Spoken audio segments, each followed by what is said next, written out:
Le président, Maître Shea, vous avez la parole. Maître Shea, je vous remercie.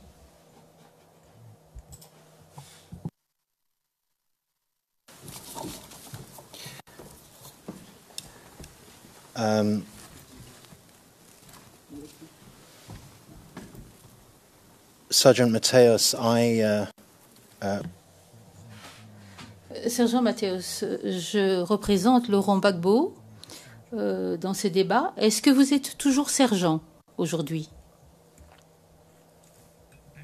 Réponse. Je suis sergent. Je suis un fonctionnaire public. Je suis membre de la Guardia Civil espagnole. L'Espagne fait partie de la Cour pénale internationale.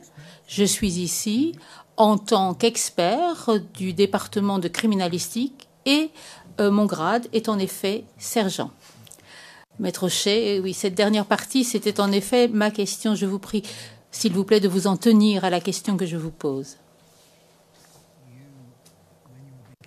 Lorsque vous avez été interrogé par le procureur, vous avez décrit votre expertise comme du traitement des images par logiciel. C'est bien cela? Réponse, oui. Ça fait partie d'une des branches de mon expertise. Question. Alors, j'ai cru comprendre de ce que vous disiez au procureur que c'était ça, votre expertise, c'est-à-dire les images, les logiciels d'image, en imagerie. Réponse, mon expertise? Question, oui. Réponse, non, mon expertise, je peux répondre? Le président, oui. Réponse, mon expertise, c'est en images juridico-informatiques.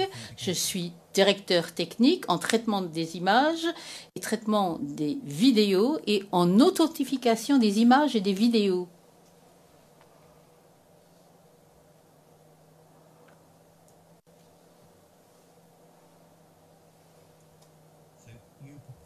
Question. Donc, vous affirmez que vous êtes expert en authentification des vidéos. Réponse, oui, nous accomplissons ce genre de travail.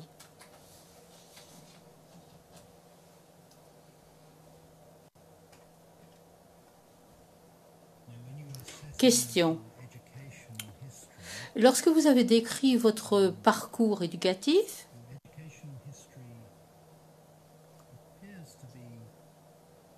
celui-ci semble assez général en matière d'ordinateur. Ai-je raison de dire cela? Réponse. Je dois dire en réponse à votre question que quand on parle de mon expertise, c'est la formation la plus importante que j'ai reçue. En dehors, une partie de cette formation, comme vous pouvez l'imaginer, fait que j'ai également suivi un certain nombre de formations mineures dans des universités et dans des établissements privés et publics. Question. Vos diplômes portent essentiellement sur l'informatique. C'est exact? Réponse. Mon diplôme, mon premier diplôme, c'est en informatique. Mais je vous ai expliqué que j'ai suivi d'autres formations qui concernent la criminalistique.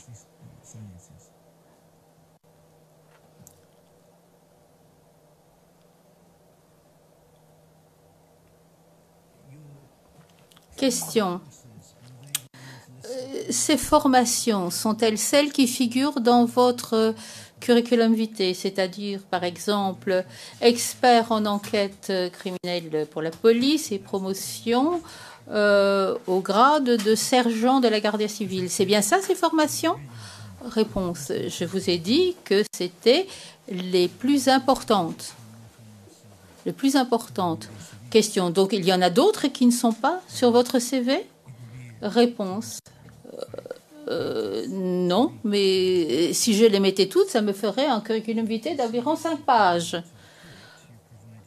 Question. Donc, je vois, donc en fait, sur le curriculum vitae que vous avez remis à la Cour, il y a 2 formations. Réponse. 2 formations. Question. Sur le CV que vous avez remis à la Cour, vous avez donné des références pour 2 cours de formation parce que ce sont les plus importants. C'est ça?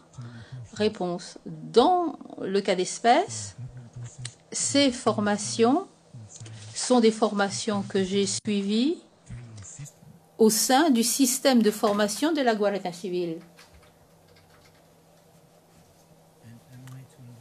Question.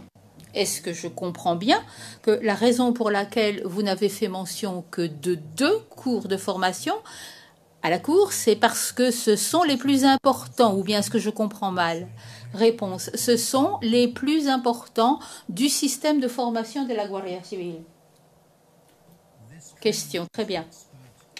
Alors, ce cours en formation en enquête policière criminelle à Madrid, cela a duré combien de jours? Réponse. Cela a pris environ 1 mois et demi.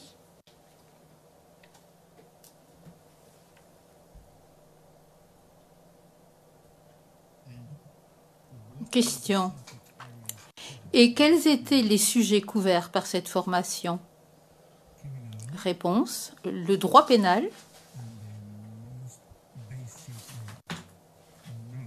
ainsi que les connaissances de base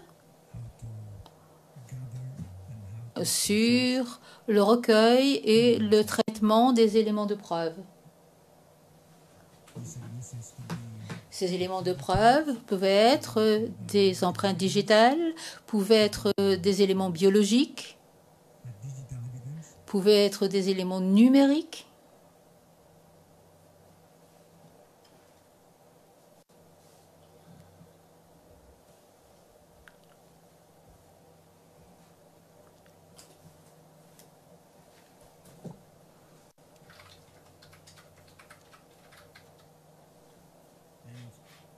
Question. Combien de temps, pour autant que vous y ayez passé du temps, a été consacré à l'authentification des éléments vidéo? Réponse. L'authentification, en matière de formation, d'un côté, j'ai travaillé en laboratoire. Ça, c'est quelque chose que j'ai fait sur base de documents venant d'autres experts. Et j'ai reçu également une formation spécifique il y a 2 ans sur l'authentification.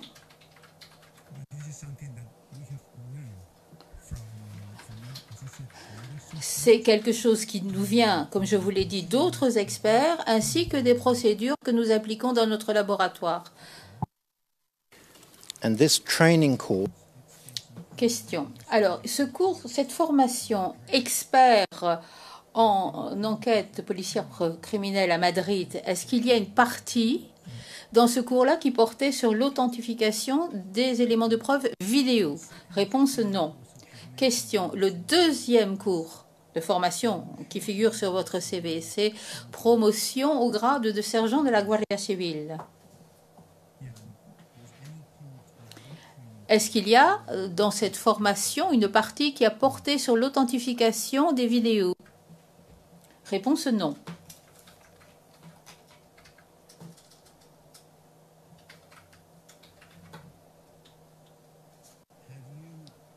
Question. Avez-vous rédigé des publications sur l'authentification des vidéos? Réponse non, je ne l'ai pas fait. Question.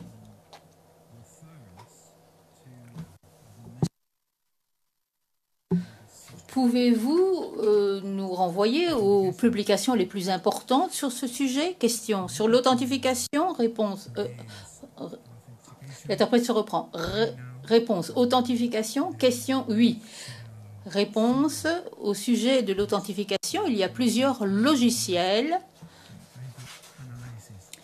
qui s'efforcent d'analyser les images afin d'obtenir des résultats qui doivent être interprétés par un expert.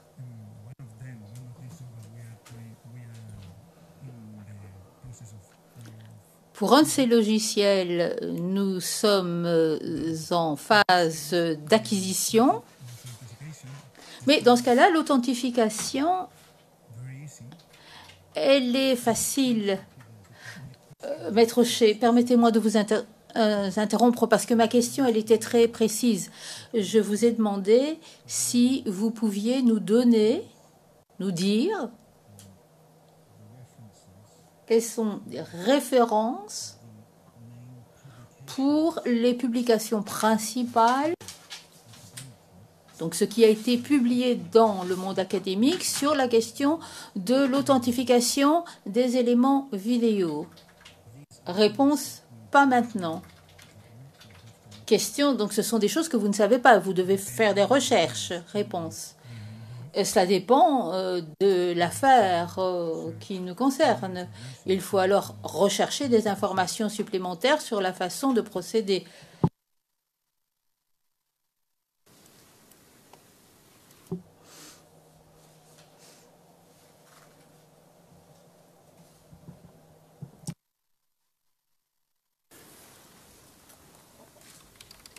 Is the major...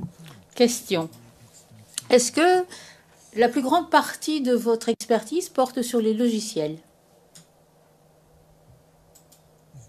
Réponse.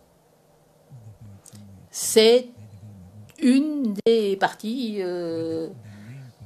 sur laquelle je travaille. Mais la partie principale, c'est le traitement des images dans le domaine juridico-informatique. Et comme je vous l'ai dit, l'authentification. Question. Diriez-vous que vous êtes un expert reconnu en matière d'authentification des vidéos? Réponse oui. Question. Sur quelle base pouvez-vous affirmer cela? Réponse. D'abord, parce que je travaille dans ce domaine depuis plus de 10 ans et j'ai été confrontée à de nombreuses affaires liées à l'authentification de vidéos.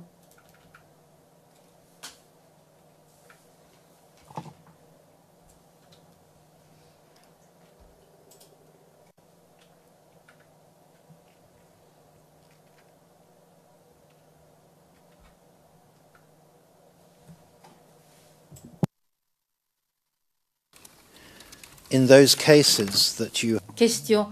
Dans ces affaires, quel logiciel avez-vous utilisé au fin de ce travail? Réponse. Essentiellement Virtual App,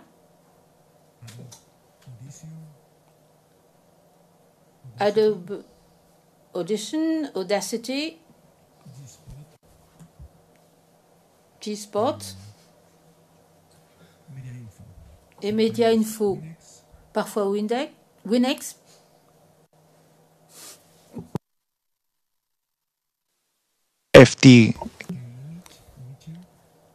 FTK Imager.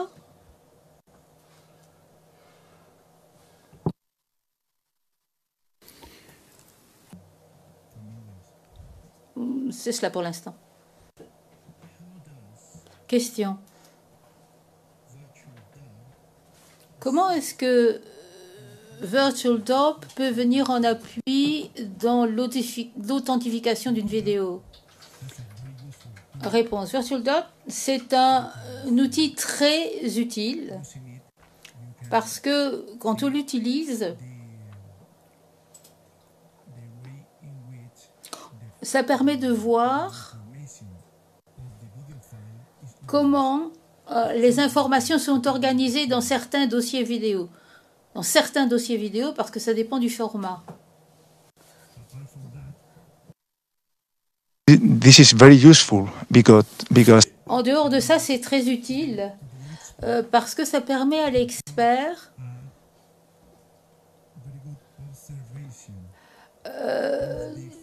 de pouvoir observer de près les séquences.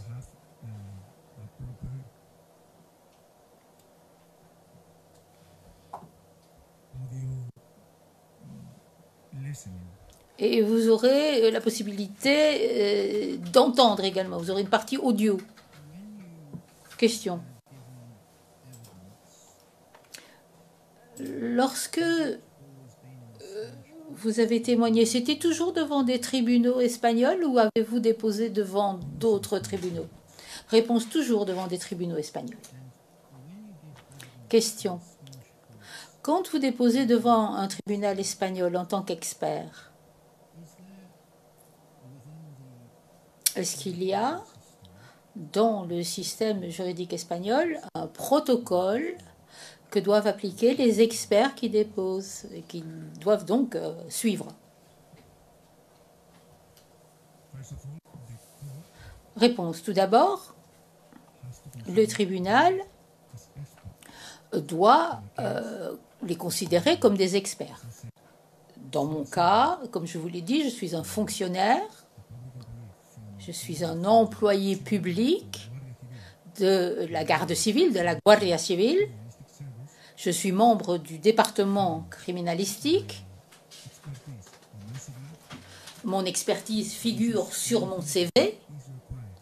C'est tout ce qui est requis par un tribunal espagnol pour pouvoir déposer.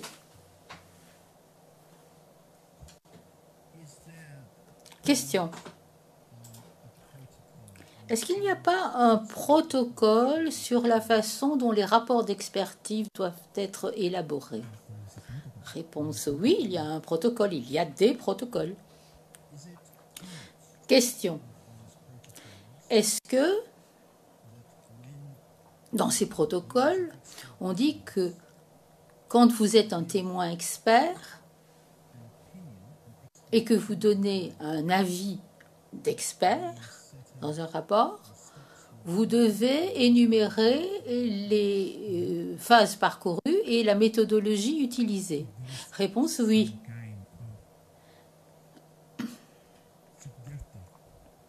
S'il y a un avis objectif, il faut le signaler. L'interprète se reprend. S'il y a un avis subjectif, il faut le signaler. Dans le cas d'espèce, il n'y avait rien de subjectif.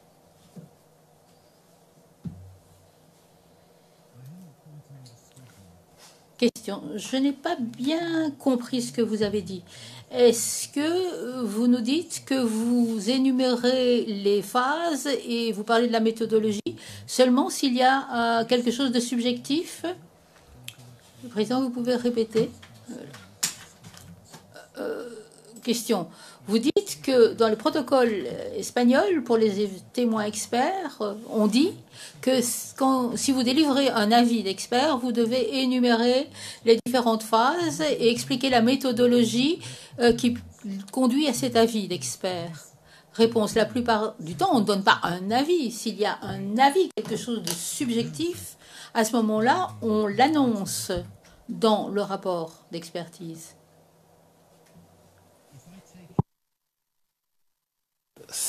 Question. Si je vous renvoie au point 3.3 de votre rapport d'expertise, sous la rubrique authentification, 3.3.1, observation critique, vidéo et audio. Vous y affirmez la chose suivante. Cette étape implique l'observation scrupuleuse d'une séquence afin d'y trouver toute trace d'une manipulation ou d'une vidéo contrôlée. Dans cette analyse, les experts n'ont remarqué aucune occurrence des événements mentionnés, de certains des événements mentionnés. En tant que témoin expert, est-ce que vous considérez que ces trois lignes-là sont conformes à l'obligation faite à un expert qui dépose, qui doit décrire les différentes phases et la méthodologie avant de rendre un avis. Le président, Monsieur Demergent, Monsieur le Président, je pense que l'on sort du domaine de l'établissement d'expertise du témoin. Nous sommes ici dans la méthodologie de l'élaboration du rapport. Le Président, eh bien, nous sommes dans le rapport. Monsieur Demergent, oui, mais nous sommes au-delà du devoir dire. Le Président, parce que je pourrais également prendre une décision sur d'autres parties. Je suis en train de lire. Monsieur Maître Auchet, ce n'est pas une question technique de savoir si je suis en train de citer une partie d'un rapport ou pas. Je parle d'une limite de la question posée. Est-ce que l'on peut considérer que ce témoin est un expert? Le Président, il a déjà répondu à la question de toute façon. Maître Auchet, d'accord. Le Président, alors veuillez poursuivre.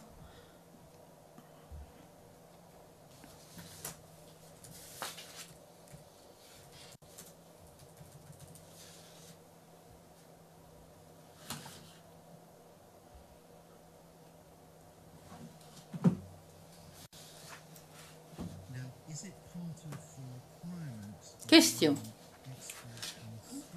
Pour être considéré comme un expert en Espagne, faut-il que l'expert soit impartial? Réponse bien entendu. Question. Dans les cours de...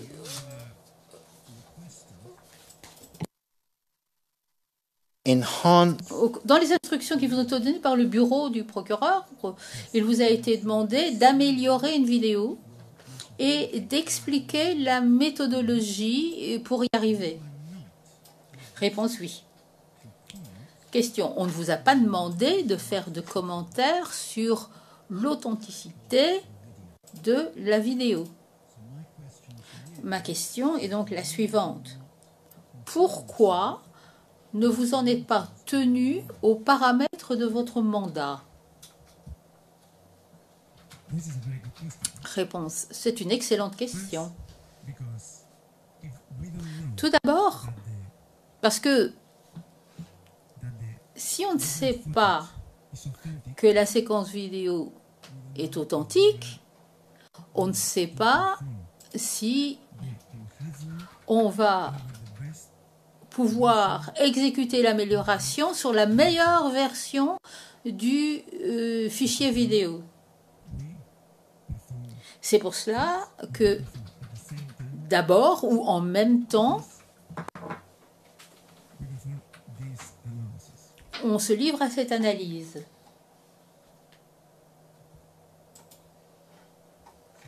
Question. Donc, si je comprends bien ce que vous nous dites, lors de la production du rapport,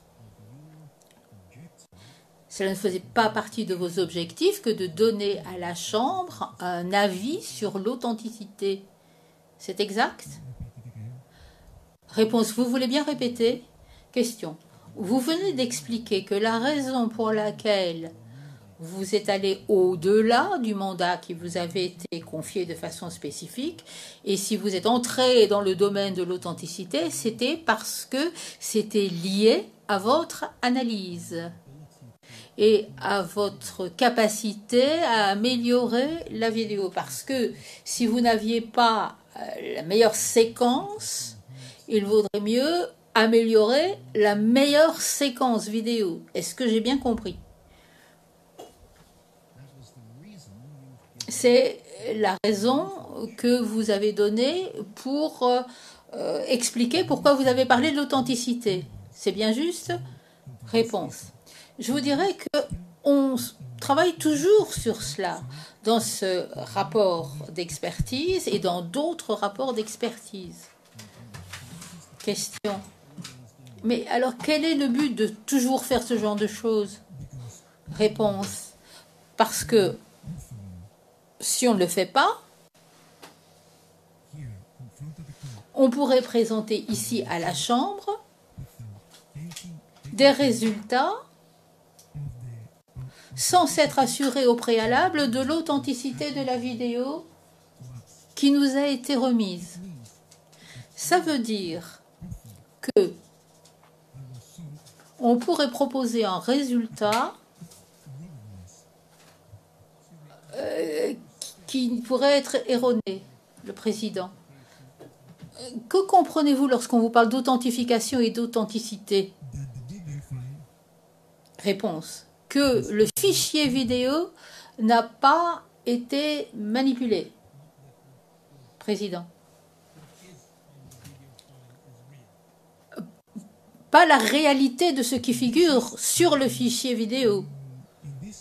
Réponse. Dans le cas d'espèce, ce que l'on pourrait avoir,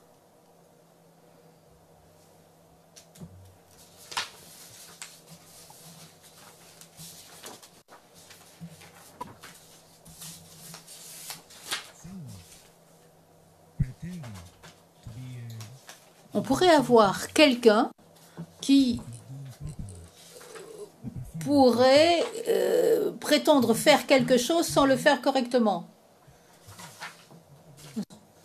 Le président, oui, j'ai compris.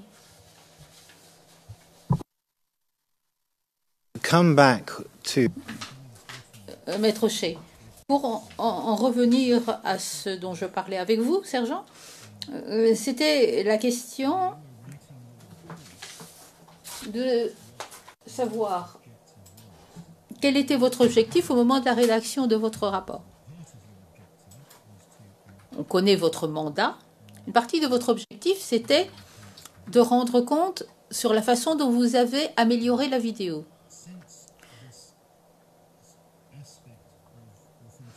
Cet aspect de l'authentification, c'est un aspect subsidiaire, si j'ai bien compris. Subsidiaire et nécessaire, venant en appui du processus d'amélioration. Peut-on alors dire que ça ne faisait pas partie de votre objectif, quand vous avez parlé de l'authenticité, que de donner un avis d'expert à la Chambre sur ce sujet-là?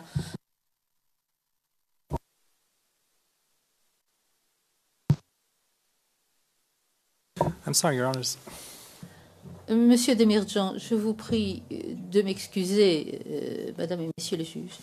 Je ne vois pas la pertinence de l'objectif du témoin devant cette Chambre. Je fais objection parce que ça n'est pas pertinent. Maître Shea, c'est pertinent, Madame, Messieurs, parce que nous avons ici quelqu'un à qui on demande de donner un avis en tant qu'expert sur un sujet donné. La personne sort du cadre de son mandat et semble donner un avis sur un autre sujet, même si, de l'avis du témoin, c'est lié. Si ça n'était pas le but de ce témoin que de donner un avis à la Chambre sur la question de l'authenticité, alors la Chambre devra dire que son expertise porte sur l'amélioration de la vidéo, mais pas sur la question d'authenticité. En d'autres termes, si le témoin en tant que tel n'avait pas à l'esprit ce but-là au moment de la rédaction du rapport, et j'ai esquissé avec le témoin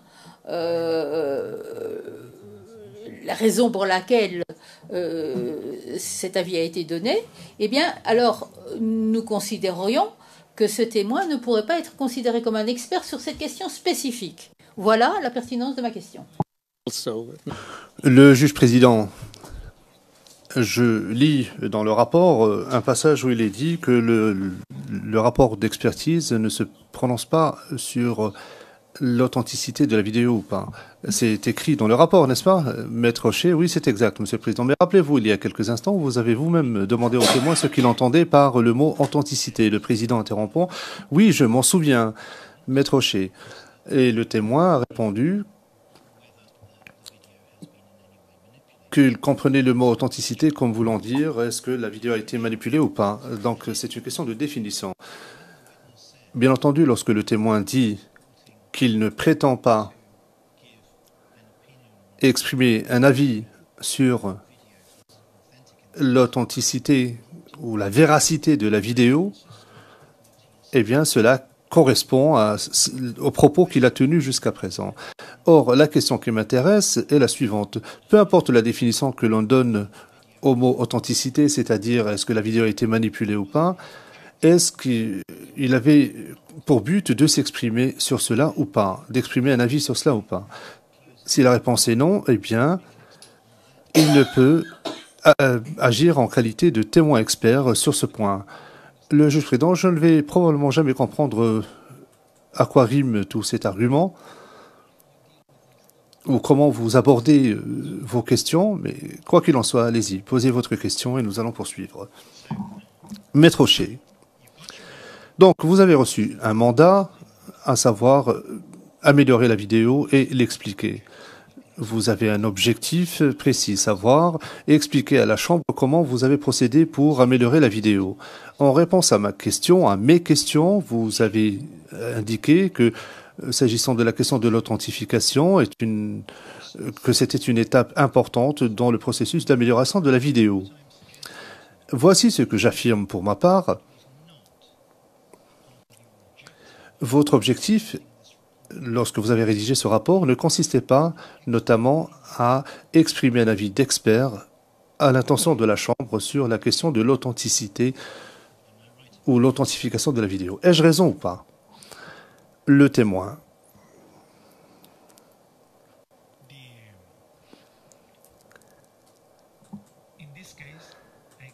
En l'occurrence, je peux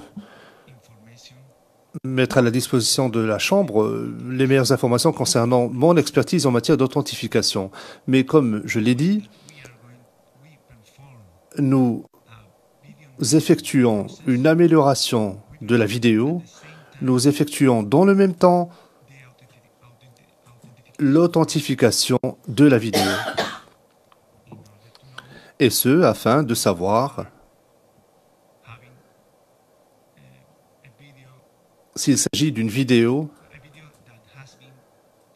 qui a été manipulée.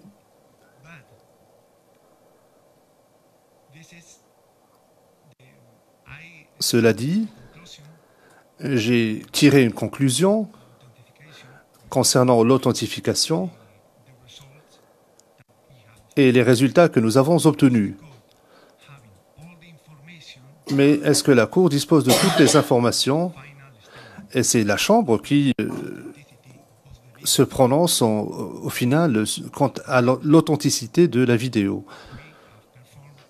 Pour ce qui nous concerne, nous avons effectué une amélioration de la vidéo. Et c'est une procédure que nous suivons tout le temps. Parce que sinon,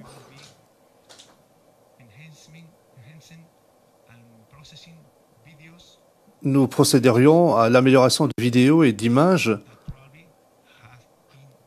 qui ont pu être ou qui ont probablement été manipulées ou retouchées.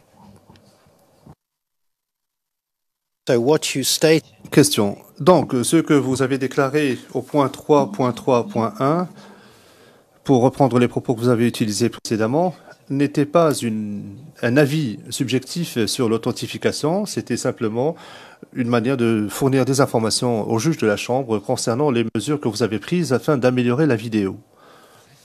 Le témoin. Comme je l'ai indiqué, cela ne fait pas partie de la procédure d'amélioration, mais plutôt de l'authentification de la vidéo.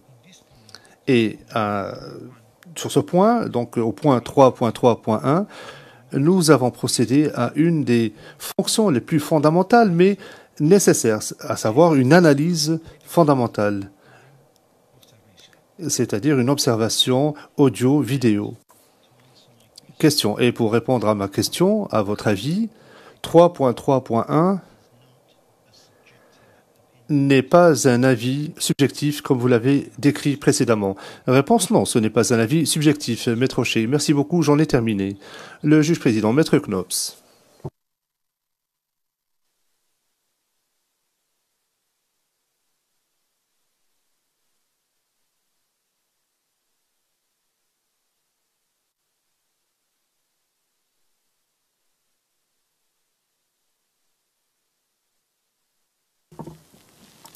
Good afternoon, Mr.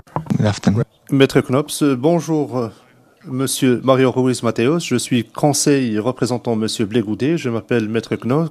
Je suis avocat au Royaume des Pays-Bas. J'aurais quelques questions à vous poser, monsieur. Premièrement, j'ai 2 questions supplémentaires concernant votre CV.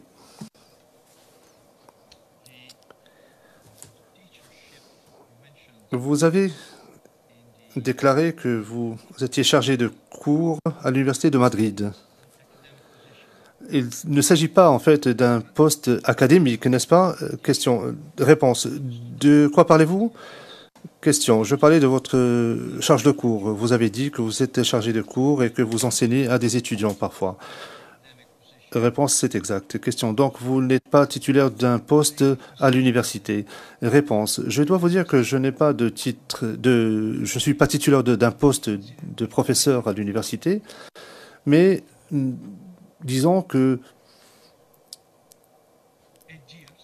j'ai été chargé de cours pendant 8 ans. Je le suis depuis 8 ans maintenant. I don't know which kind of position of Je ne sais pas de quel poste vous parlez au sein de l'administration universitaire. Je ne sais pas ce que vous avez à l'esprit. Maître Knops, fort bien, merci. S'agissant de votre CV, je constate que vous y mentionnez une publication dans une revue, l'utilisation de logiciels libres d'utilisation dans le cadre de la criminalistique. Réponse, non, c'était un peu plus tôt. Question, c'est un article de 9 pages, d'après ce que je peux voir. En quelle année est-ce qu'il a été publié par vous? Cet article de 9 pages, en quelle année est-ce que vous l'avez publié? Réponse, en quelle année l'article? Question, oui, en quelle année est-ce que vous avez publié cet article de 9 pages qui est paru dans cette revue? Réponse, pouvez-vous répéter votre question? Ah, vous voulez savoir l'année? Quelle année?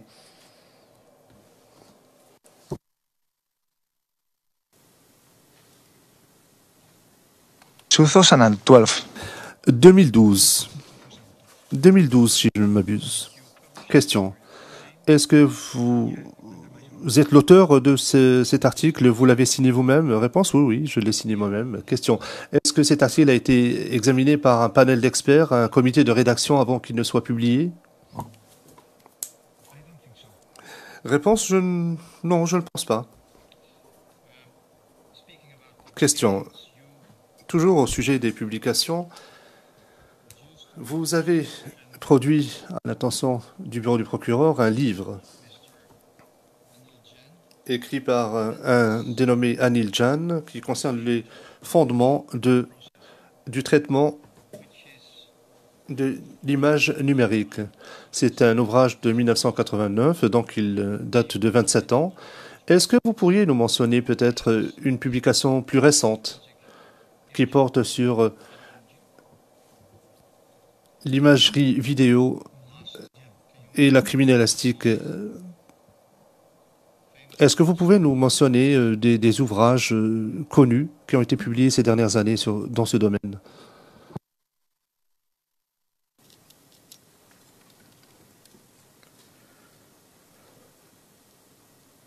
I have to say that the most Réponse. Je dois vous dire que l'entreprise la plus importante qui travaille dans ce domaine et qui compte de nombreux experts et que nous suivons et dont nous suivons les travaux, c'est Amper5. En fait, c'est une entreprise basée en Italie. Elle compte de nombreux professionnels en son sein et ces professionnels mettent à notre disposition ce genre d'informations. Et pour ce qui concerne cet ouvrage en particulier, comme vous l'avez dit vous-même, c'est un livre qui date, mais il contient toutes les informations fondamentales concernant l'imagerie et le traitement de l'image. Question. Certes, mais ma question était la suivante. Est-ce que vous êtes en mesure de nous citer des publications récentes dans le domaine de l'authentification de l'image ou le traitement de l'image dans votre domaine? Réponse non, pas en ce moment. Question. Vous avez fourni à l'accusation un article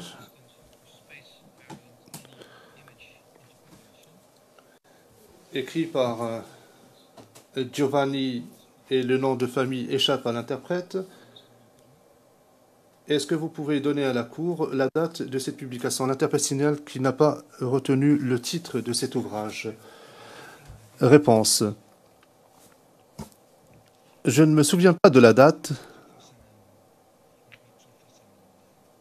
Je crois que il a été publié en 2005 ou 2003.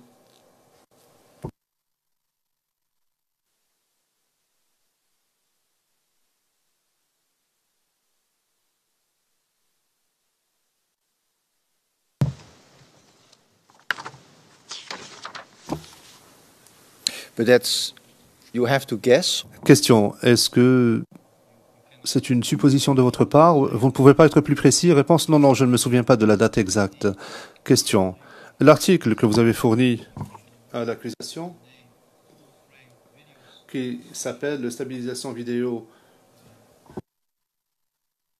Search Microsoft Asia. de Research Microsoft Asia en Chine. Est-ce que vous pouvez informer les juges de cette Chambre de la date de publication de cet article? It's authored by Mr. Réponse, c'est un article écrit par M. Matsushita et collaborateurs. En fait, il a été écrit par 4 auteurs. Question, en quelle année est-ce qu'il a été publié? Réponse, je ne peux pas vous donner la date précise. Mais je crois que c'était autour de la même année, 2003, 2005. Mr. Ruiz Mateos. Question. Monsieur Ruiz Mateos, est-ce que vous connaissez, vous êtes au courant de la résolution de l'IAI de 2002, résolution numéro 12? Est-ce que cela vous dit quelque chose? Je suppose que vous savez ce que signifie IAI, l'acronyme IAI. Réponse, IAI. Non, pouvez-vous m'éclairer? Question. Avez-vous jamais entendu parler de l'Association internationale de l'identification? Réponse, non. Question. Il s'agit d'une résolution de 2002, résolution numéro 12, et c'était une des résolutions les plus importantes adoptées par cette association internationale tendant à reconnaître la criminalistique vidéo comme étant une discipline scientifique liée à l'imagerie juridico-légale scientifique. Est-ce que cela vous dit quelque chose? Réponse non. Question. Et l'abréviation SWGIT, est-ce que vous savez ce que c'est? Réponse. Pouvez-vous répéter? Question. SW, je me reprends, SWGIT. SWGIT. L'abréviation, l'acronyme SWGIT que je viens de mentionner, est-ce que vous êtes en mesure de dire à la Chambre ce qu'elle signifie?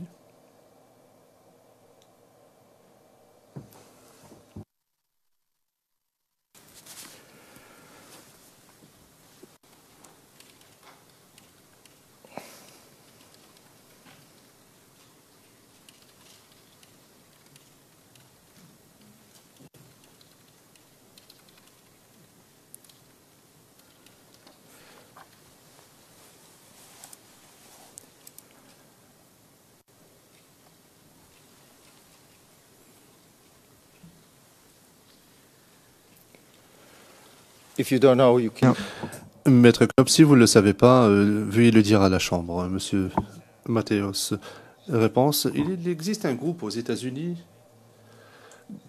dont, enfin, je ne sais pas s'il s'agit du même groupe, et ce groupe-là publiait des procédures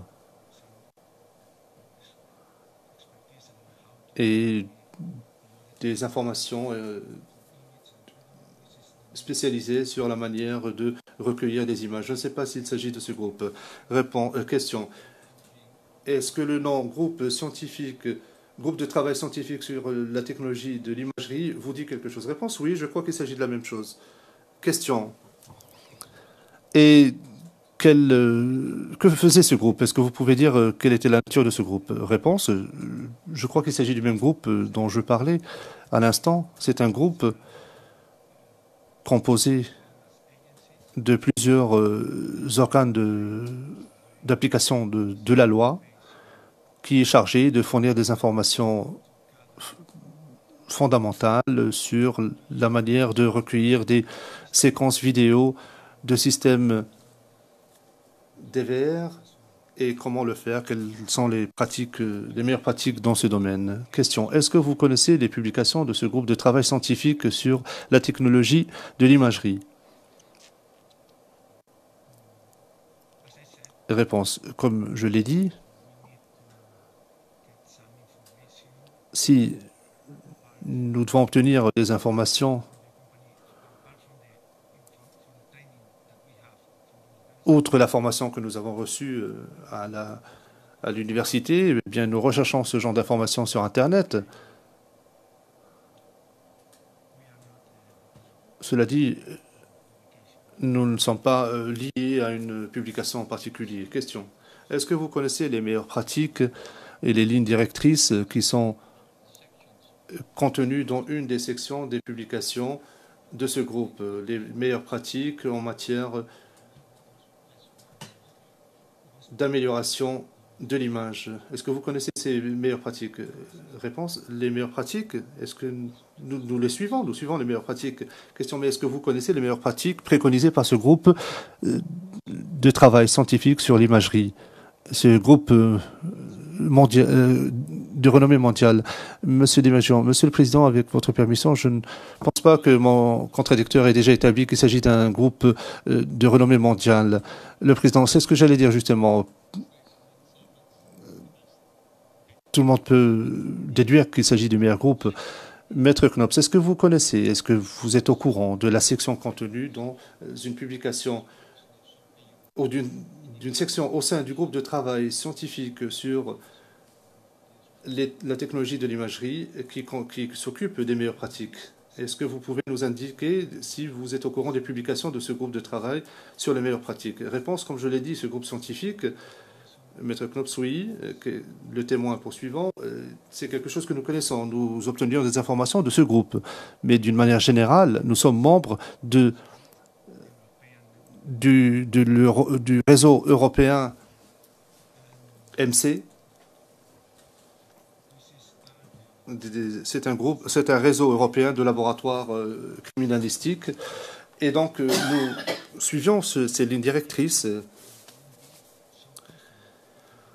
Je ne pense pas que ces lignes directrices soient différentes de celles qui sont préconisées par le groupe dont vous venez de parler. Question. C'est une supposition de votre part, à moins que vous le soyez en mesure de nous dire que vous êtes bel et bien au courant des meilleures pratiques de ce groupe. Réponse, oui, nous sommes au courant de ces meilleures pratiques. Question. Monsieur Ruiz Mateos, le rapport que vous avez rédigé et qui contient 3 pages, est-ce que le format de ce rapport que vous avez rédigé correspond au format habituel que vous utilisez toujours, que vous avez utilisé lorsque vous avez rédigé les 300 rapports dont vous dites avoir été l'auteur dans le cadre de votre carrière? Réponse, non, non. Certains de ces rapports étaient plus volumineux et d'autres étaient plus courts. Question. Donc ce rapport-ci de 3 pages, ce n'est pas le format habituel? Réponse, non, non, non.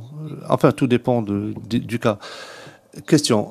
Dans la rédaction de ce rapport, est-ce que vous vous êtes conformé aux meilleures pratiques de ce groupe ou de toute autre organisation à laquelle vous êtes affilié? Réponse, oui. Question. Êtes-vous en mesure de nous mentionner les meilleures pratiques qui précise comment un expert travaillant dans votre domaine devrait présenter son rapport à un tribunal ou une cour? Quelles sont les meilleures pratiques en la matière sur lesquelles vous êtes fondé pour la rédaction de votre rapport? Réponse. Premièrement, vous devez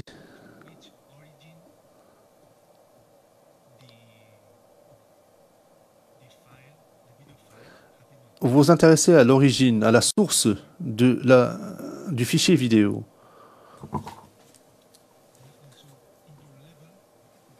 À votre niveau, vous devez vous assurer que la vidéo n'a pas été retouchée ou manipulée.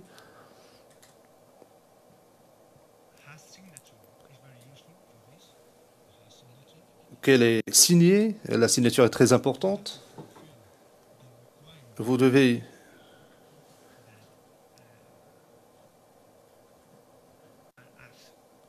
satisfaire aux exigences,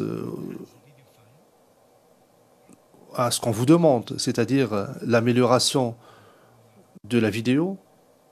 En l'occurrence, la Cour nous a donné des instructions pour améliorer l'image. Question. Est-ce que vous pouvez mentionner le document sur lequel vous vous êtes fondé? D'où tirez-vous ces informations? Quel document? Pouvez-vous nommer le document sur lequel vous vous êtes fondé? Réponse. Je dois vous dire que nous avons nos propres documents, notre propre expertise, et nous nous fondons sur... Maître Knops interrompant, il s'agit d'un document interne. Réponse, oui, c'est un document maison. Question, donc vous êtes fondé sur des lignes directrices de votre organisation, n'est-ce pas? Réponse, oui, ce sont des lignes directrices maison. Question, vous n'êtes pas, je ne vous demande pas de les énumérer, je vous voulais simplement que vous répondiez à ma question, qui était la suivante. Est-ce que ce rapport de 3 pages est fondé sur un document interne? Réponse, oui. Question. Est-ce que votre rapport a été examiné par un deuxième expert avant qu'il ne soit présenté à la Cour? Est-ce que votre rapport a été examiné par une deuxième personne? Réponse, oui. Oui, il a fait l'objet d'un deuxième examen. Question. Et qui l'a examiné? Est-ce que c'est la personne dont le nom figure à l'annexe 4 de votre rapport, Monsieur Félix Gomez? Réponse, oui. Question. Qui, depuis 2015... semble être un expert. Avant cela, il était un agent de la Guardia Civile, n'est-ce pas? Réponse oui. Question. Mais c'est quelqu'un qui a un rang inférieur au vôtre. Il a beaucoup moins d'expérience que vous, d'après son CV, n'est-ce pas? Monsieur Desmagions, Monsieur le Président, ne parlez pas en même temps.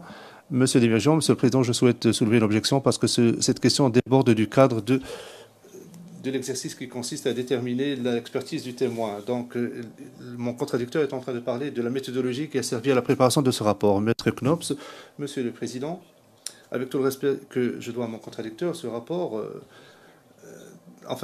d'après ma question, c'est Monsieur Ruiz Mateos qui a rédigé ce rapport, et ce rapport a été revu par une autre personne. Et vous avez admis que cette personne qui l'a revu a moins d'expérience que vous. Donc, ma question, Monsieur le témoin, est la suivante. Monsieur Gomez a-t-il rédigé un passage quelconque dans ce rapport? Est-ce que ce rapport a été rédigé exclusivement par vous? Monsieur Desmagions, je soulève la même objection, Monsieur le Président. Le Président, Maître Knops, il ne s'agit pas de la méthodologie. Le Président, non, vous poursuivez. Est-ce que c'est vous qui l'avez rédigé au complet d'un bout à l'autre, ou est-ce que c'est quelqu'un d'autre? Le témoin, non, le rapport expert a été rédigé par moi et a été revu par cet expert. Question. Maître Gomez, réponse oui. Question. Et qu'a fait Monsieur Gomez? Est-ce qu'il a simplement lu ce rapport et a donné son aval ou pas? Est-ce qu'il a fait des changements? Réponse. Il a tout passé en revue. Question. Mais est-ce qu'il a proposé des changements? Le Président, est-ce que vous pouvez ralentir vos échanges, s'il vous plaît? Est-ce que c'est possible? Merci. Maître Knops, est-ce que Monsieur Gomez a apporté des changements à ce rapport après l'avoir revu votre projet de rapport? Réponse. D'abord, je dois vous dire que le rapport a été rédigé en 2015, donc je ne me souviens pas. Deuxièmement, le rapport d'experts est signé par 2 experts.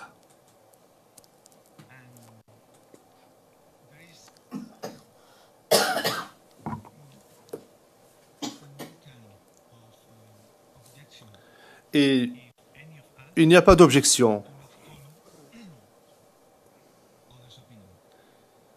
Si l'un ou l'autre expert n'est pas d'accord avec l'avis de son confrère. En l'occurrence, oui, c'est moi qui ai rédigé le rapport. Le rapport a été révisé par M. Gomez.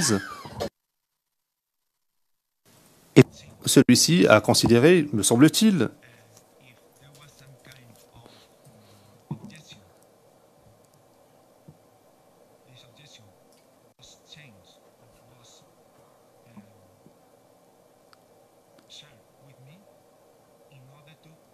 s'il avait une objection quelconque, il aurait pu m'en faire part pour modifier le rapport et préparer un rapport définitif. Le président, un instant, monsieur le témoin.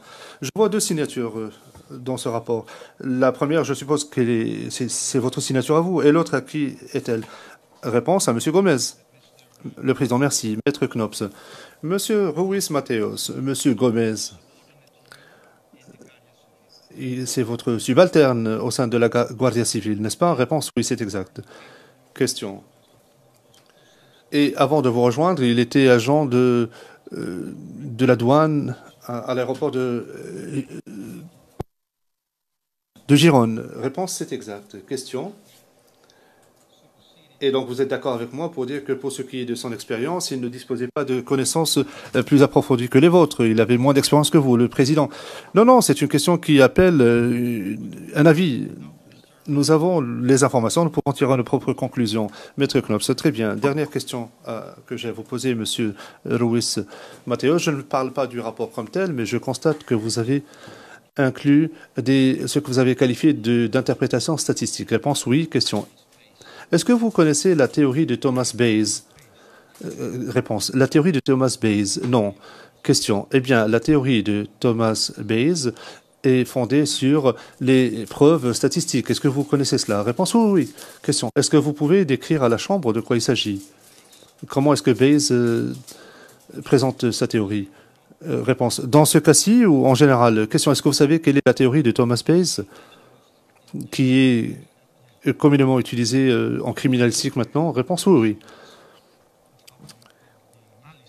Le fait d'avoir les résultats d'une analyse,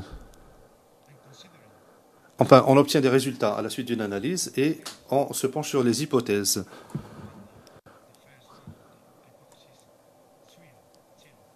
Donc, l'hypothèse 0 est la suivante. La vidéo est authentique. Et l'hypothèse numéro 1 est que le fichier vidéo a été obtenu par des moyens quelconques. Et donc, si on obtient les résultats de notre analyse et que ces résultats soutiennent ou corroborent l'hypothèse 0, c'est-à-dire que la vidéo est authentique, eh bien, c'est comme cela que l'on procède. Question. Et quelle est l'autre hypothèse que vous avez explorée? Réponse. Que le fichier vidéo a été créé par d'autres moyens. Question. Et qui vous a proposé cette deuxième hypothèse? Réponse. Ce sont les deux seules hypothèses envisageables. Question. Donc c'est vous qui avez conçu ces deux hypothèses. Ce n'est pas quelqu'un qui vous les a communiquées. La défense ou l'accusation ne vous ont pas proposé d'hypothèse. Réponse non. Question. Donc c'est de votre propre cru. Réponse non. Je me suis fondé sur les lignes directrices auxquelles nous devons nous conformer dans un cas d'authentification. Question. Et vous êtes en train de dire à la Chambre que vous avez utilisé la théorie de Thomas Bayes lorsque vous avez tiré des conclusions. C'est ce que vous affirmez. Réponse. La théorie de Thomas Bayes a été appliquée en l'espèce pour tirer des conclusions relatives à l'authenticité de la vidéo. Question. Et vous avez des documents où l'on peut voir, où l'on peut vérifier comment vous avez appliqué la formule mathématique? Réponse non. La formule mathématique de Thomas Bayes. Réponse non. Question. Il serait intéressant de nous montrer ces calculs. Est-ce que vous pouvez nous les fournir? Question. Permettez-moi de m'expliquer. S'agissant d'une analyse ADN ou d'une autre discipline scientifique, il y a un ratio de vraisemblance. Mais en l'espèce, nous n'avions pas de ratio de vraisemblance. C'est pourquoi j'ai dit, nous disons dans ce rapport d'expertise que le résultat de notre analyse pourrait corroborer l'hypothèse 0, c'est-à-dire que la vidéo est authentique. Question. Est-ce que vous avez calculé le ratio de vraisemblance? Réponse non. Question. Vous ne l'avez pas fait? Réponse non. Question. Or, cela fait partie de la théorie de Bayes, n'est-ce pas? Question. Réponse. Oui, c'est une façon de l'appliquer, mais comme nous ne disposions pas de résultats numériques. Question. Mais sans ratio de vraisemblance, il n'y a pas de théorie de Bayes. Le juge président, vous êtes en train de débattre maintenant de cette théorie. Le témoin poursuivant. Comme je l'ai dit, en l'espèce, nous ne disposions pas de ratio de vraisemblance, mais nous avons la déclaration. Question. Votre déclaration à vous? Réponse. Oui. Enfin, ma conclusion. Question. Sans ratio de vraisemblance. Merci. J'en ai terminé. Le juge président, merci beaucoup. La Chambre va se retirer pour délibérer. Nous allons donc suspendre l'audience pendant quelques minutes. All rise, veuillez vous lever.